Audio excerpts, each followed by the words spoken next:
অনুরোধ জানাচ্ছি সঙ্গীতা সরকার, সহসভাপতি writer Bangladesh. Now I would like to invite Sangita Sarkar, Vice President, Right of Bangladesh. Right of Bangladesh একটি সমাজ কল্যাণমূলক প্রতিষ্ঠান, সামাজিক কর্মকাণ্ড করে থাকে। আমার এই সমাজ কল্যাণমূলক প্রতিষ্ঠানের সাথে জড়িত হওয়ার পর থেকে আমি চেষ্টা করছি নারী উদ্যোক্তাদের পাশাপাশি সমাজে যে সমস্ত পিছিয়ে পড়া বঞ্চিত উদ্যোক্তা আছে তাদের পাশাপাশি সমাজে পিছিয়ে পড়া বা বঞ্চিত যে সমস্ত পথশিশু আছে বা সমাজে বৃদ্ধ আছে, মাদকাসক্ত যুবকরা আছে, এই সমস্ত কর্মকাণ্ড নিয়ে রাইট অফ বাংলাদেশ কাজ করছে। সাথে আমি তাদের সাথে কাজ করছি, যাই না করতে পারবো তবে চেষ্টা করছি এবং খুবই ভালো লাগছে। আজ রাইট অফ বাংলাদেশের পঞ্চম বর্ষপূর্তি প্রোগ্রামে উপস্থিত হয়েছি। পঞ্চম বর্ষপূর্তি প্রোগ্রাম হচ্ছে, আশা করব এই রাইট অফ বাংলাদেশ আজকে 5 বছর পূর্ণ হলো, ভবিষ্যতে আরো অনেক দূর এগিয়ে যাবে বাংলাদেশের প্রতিটা জেলায়, উপজেলায় এবং সমস্ত গ্রাম অঞ্চল পর্যন্ত। ধন্যবাদ সবাইকে। আমরা মানুষ হিসেবে সমাজে আমাদের দায়বদ্ধতা রয়েছে। প্রত্যেকটা ব্যক্তি তাদের সমাজের প্রতি দায়বদ্ধতা রয়েছে। আমরা যার অবস্থানেই কাজ করি, সকলের অবস্থান থেকে আমাদের ডানে পাশে সামনে পিছনে সবার প্রতি আমাদের একটা দায়িত্ব রয়েছে।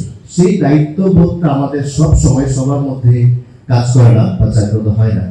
তো বিশেষ ধন্যবাদ আলামিন ভাইকে যে উনি একটি উদ্যোগ নিয়েছেন, যে উদ্যোগের ফলে আমরা ঐক্যবদ্ধভাবে একটা সংগঠনের পক্ষ থেকে আমরা সমাজের জন্য কিছু কাজ করতে পারি।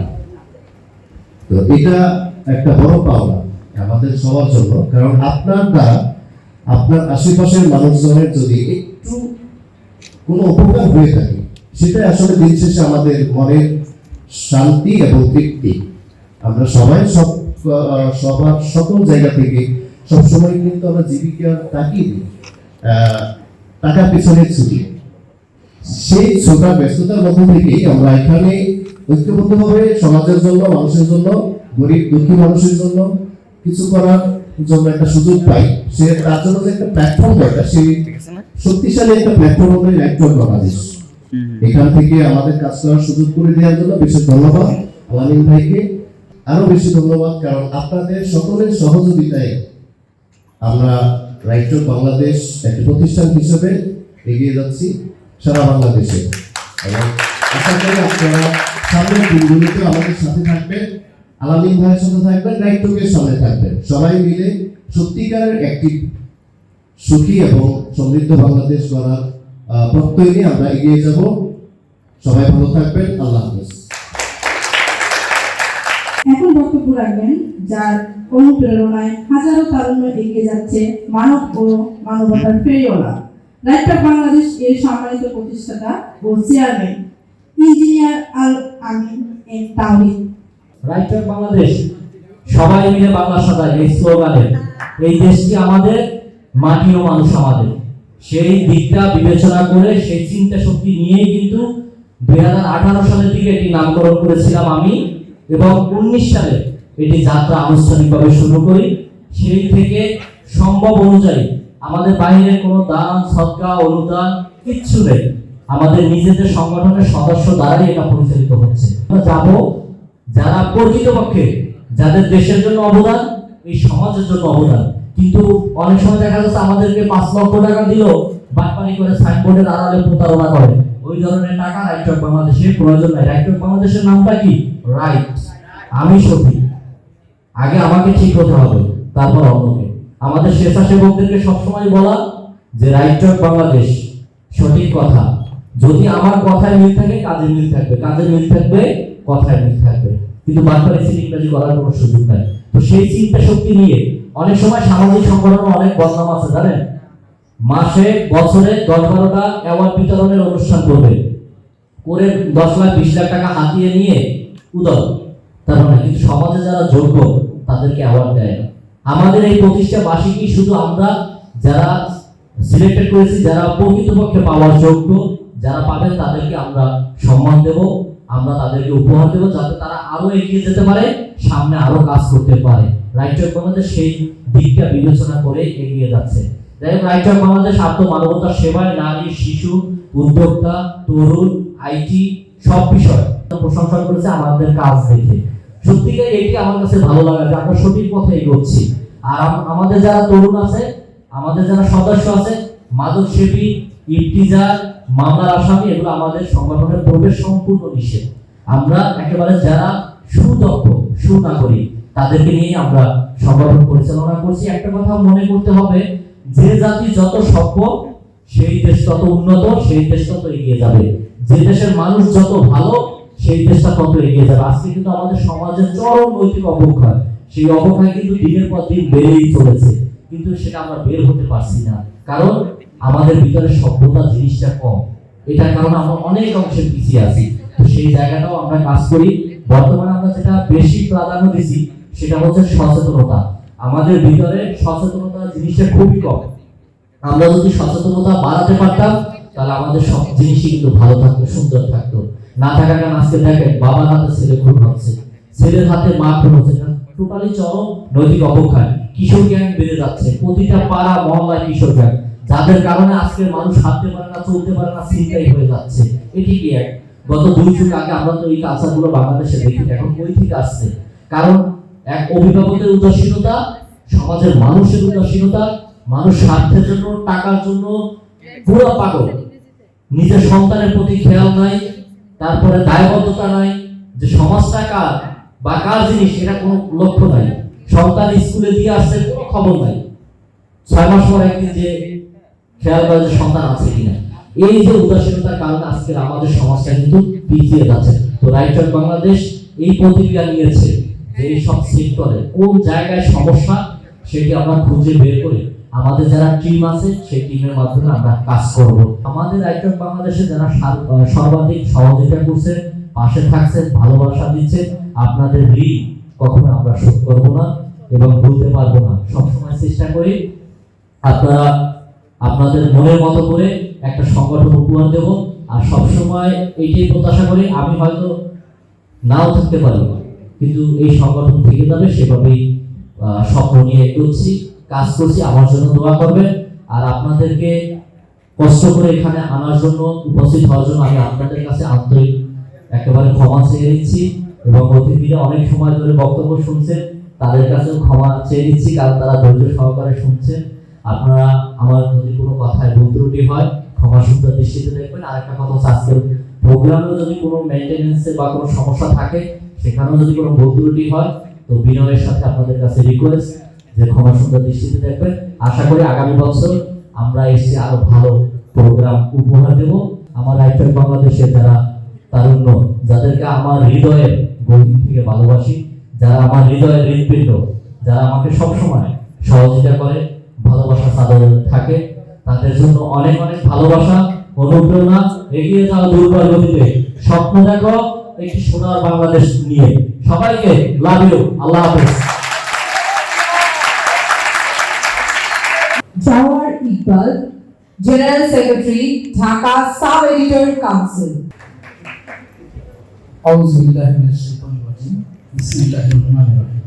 রাইট টু বাংলাদেশ কর্তৃক আয়োজিত 5ম বর্ষ প্রতি অনুষ্ঠানে আজকের অনুষ্ঠানের প্রধান অতিথি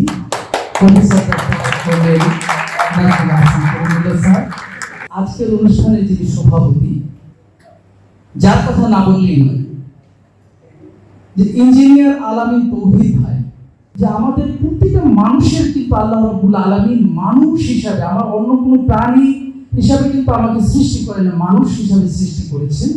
আর মানুষের যদি ব্যাখ্যা করি যে আমার মনুষ্যত্ব বোধ যদি জাগ্রত করতে পারি, আমরা যদি সত্যিকার অর্থে একজন মানুষ হতে পারি, যদি মানুষ হয়ে মানুষের পাশে দাঁড়াতে পারি, তাহলে মানুষ হয়ে জন্ম নেওয়ার আমার সার্থকতা হবে।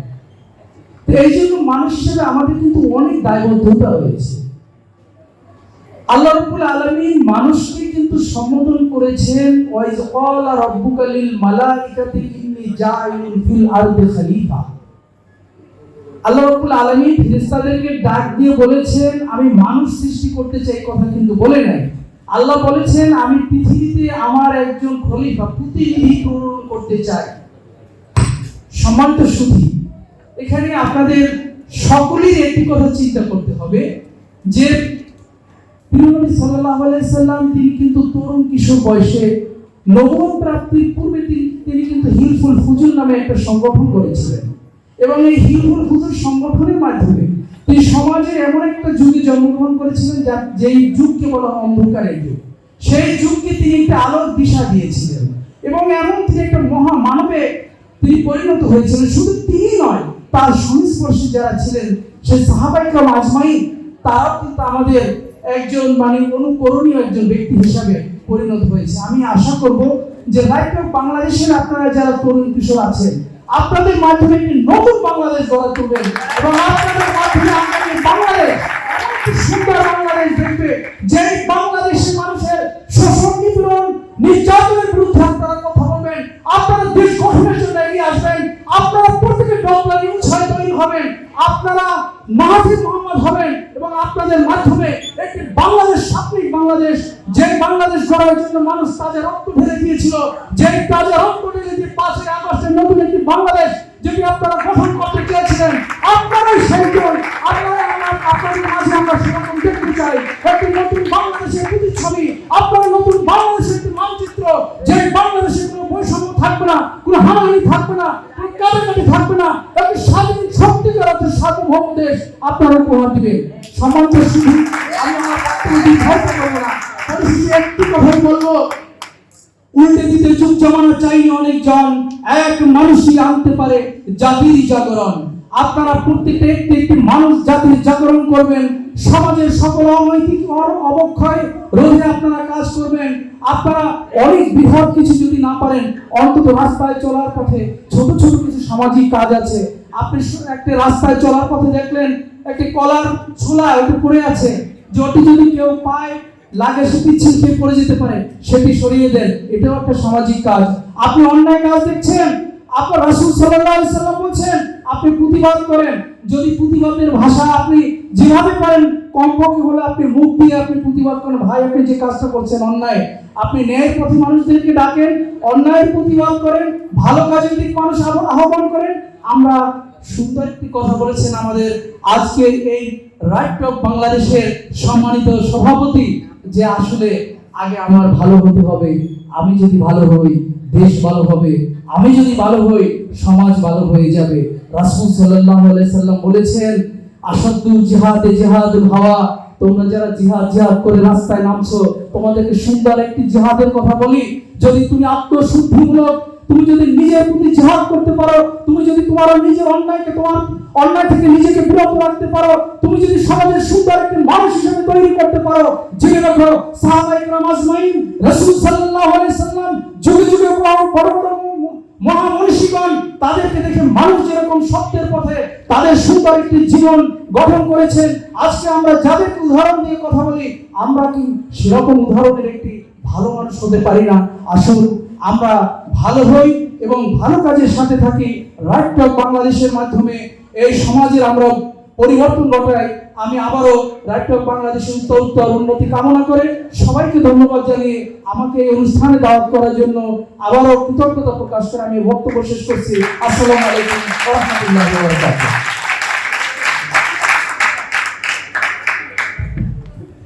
ধন্যবাদ জাহর ইকবালকে। বক্তব্য রাখার জন্য অনুরোধ জানাচ্ছি এরশাদ হোসেন খান, যুগ্ম সচিব সমাজ কল্যাণ মন্ত্রণালয়, গণপ্রজাতন্ত্রী বাংলাদেশ সরকার। অধ্যকার অনুষ্ঠানের সম্মানিত সভাপতি, অধ্যকার অনুষ্ঠানের প্রধান অতিথি প্রফেসর নাজমুল হাসান কলিমুল্লাহ স্যার, উপস্থিত সাংবাদিক ভাই বোনেরা এবং সুধীমণ্ডলী এবং উপস্থিত ভাই বোনেরা, আমি সমাজ কল্যাণ মন্ত্রণালয়ে প্রায় 4 বছর কাজ করতেছি।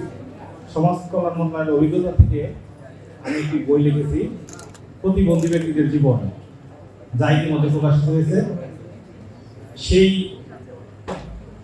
সেই বইয়ের কিছু অংশ নিয়ে পরে আমি খোলা চিঠি লিখেছি। ওই খোলা চিঠির কিছু অংশ আমি আপনাদের সামনে উপস্থাপন করছি। একতা, সততা, নিরপেক্ষতা, সংস্কার, উন্নয়ন, মুক্তি ও শান্তির বিশ্ব গঠনের খোলা চিঠি। ভাই ভাই বিশ্ব আধ্যাত্মিক ফাউন্ডেশন প্রতিষ্ঠা। প্রতিবন্ধী ব্যক্তি সহ বিশ্বের সকল মানুষের জীবনের কল্যাণের, বিশ্বাসের, একতার এবং আত্মশক্তির 14টি মূলনীতি। 1. সর্বশক্তিমান আল্লাহ বা সৃষ্টিকর্তার উপর পূর্ণ আস্থা ও বিশ্বাস। 2. বৃহদাত্মার আলোকে বিশ্ব জাতীয়তাবাদ। 3. বৃহদাত্মার আলোকে গণতন্ত্র। 4. বৃহদাত্মার আলোকে সাম্যবাদ। 5. আত্মশুদ্ধি, কাম, ক্রোধ, লোভ, মোহ, অহংকার, হিংসামুক্ত আত্মা। 6. গণ অধিকার, অধিকার বঞ্চিত মানুষের অধিকার আদায়। 7. নারী, শিশু, প্রতিবন্ধী ব্যক্তি, বৃদ্ধ ও অসুস্থদের মর্যাদা অধিকার। 8. পারস্পরিক সহযোগিতা। 9. বিশ্ব পরিবেশ। 10. বিশ্ব খাদ্য নিরাপত্তা। 11. ডিজিটাল বিশ্ব। 12. স্মার্ট বিশ্ব। 13. বিশ্ব নিরাপত্তা ও 14. বিশ্ব শান্তি। তো আমি দৃঢ়ভাবে বিশ্বাস করি এই 14টি মূলনীতি যদি সমাজের সর্বক্ষেত্রে বাস্তবায়ন করা যায় তাহলে সমাজে একটা ঐক্যমত সৃষ্টি হবে। এই 14টি মূলনীতি বাস্তবায়নের জন্য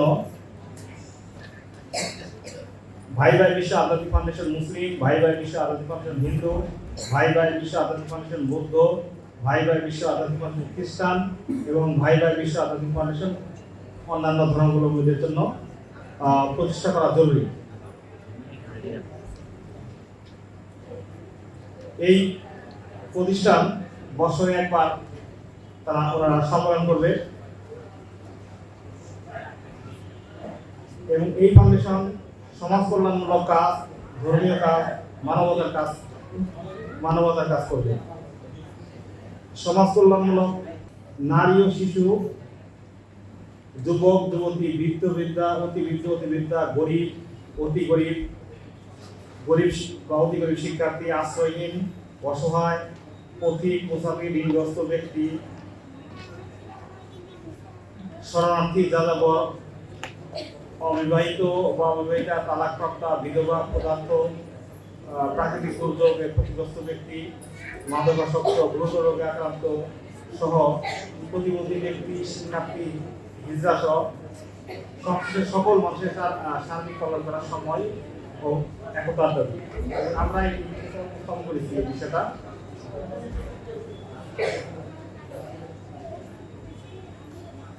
সবশেষে উল্লেখ করতে চাচ্ছি যে সর্বশক্তিমান আল্লাহ সৃষ্টি হলো পূর্ণ আস্থা বিশ্বাস, বৃহদাত্মার আলোকে বিশ্ব জাতীয়তাবাদ, বৃহদাত্মার আলোকে গণতন্ত্র, বৃহদাত্মার আলোকে সাম্যবাদ, আত্মশুদ্ধি, কাম, ক্রোধ, লোভ, মোহ, অহংকার, হিংসামুক্ত আত্মা, গণ অধিকার, অধিকার বঞ্চিত মানুষের অধিকার আদায়, নারী, শিশু, প্রতিবন্ধী ব্যক্তি, বৃদ্ধ ও অসুস্থের মর্যাদা অধিকার, পারস্পরিক সহযোগিতা, বিশ্ব পরিবেশ, বিশ্ব খাদ্য নিরাপত্তা, ডিজিটাল বিশ্ব, স্মার্ট বিশ্ব এবং বিশ্ব নিরাপত্তা নিশ্চিত করার মাধ্যমে বিশ্ববাসীর কল্যাণের জন্য বিশ্ব শান্তি প্রতিষ্ঠা তথা বিশ্ব শান্তি গ্রাম প্রতিষ্ঠা করা সম্ভব।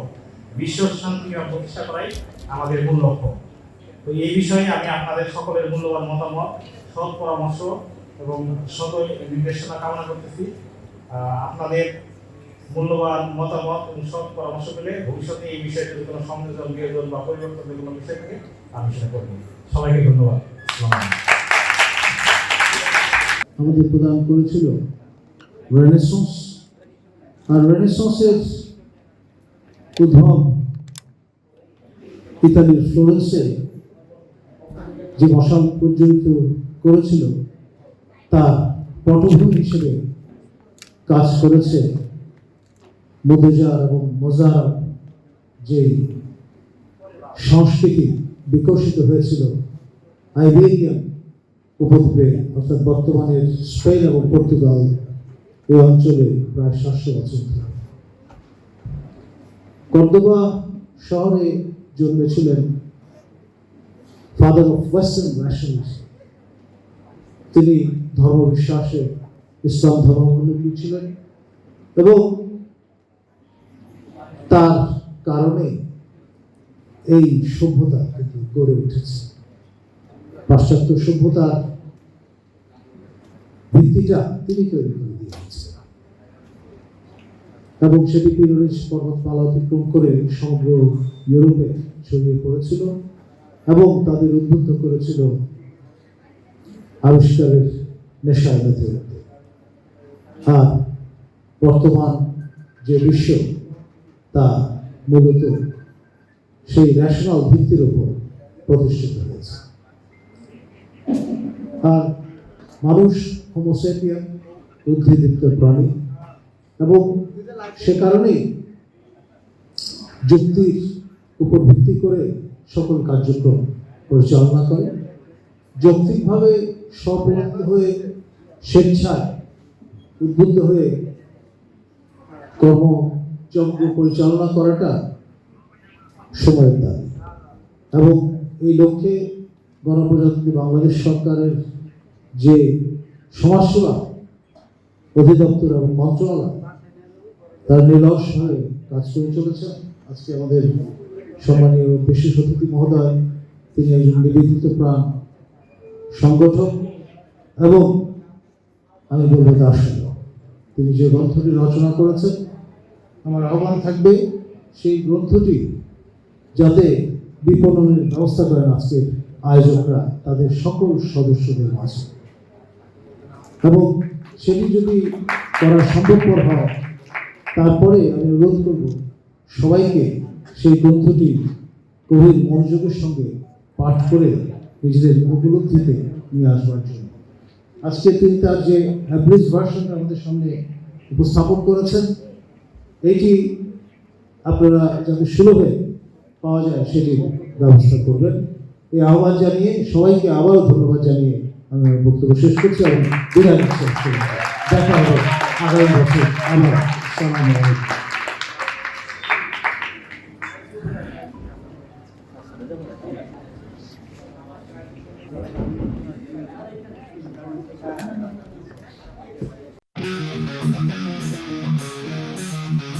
Right on Bangladesh, Bangladesh, Rama Bangladesh, জন্মভূমি বাংলাদেশ।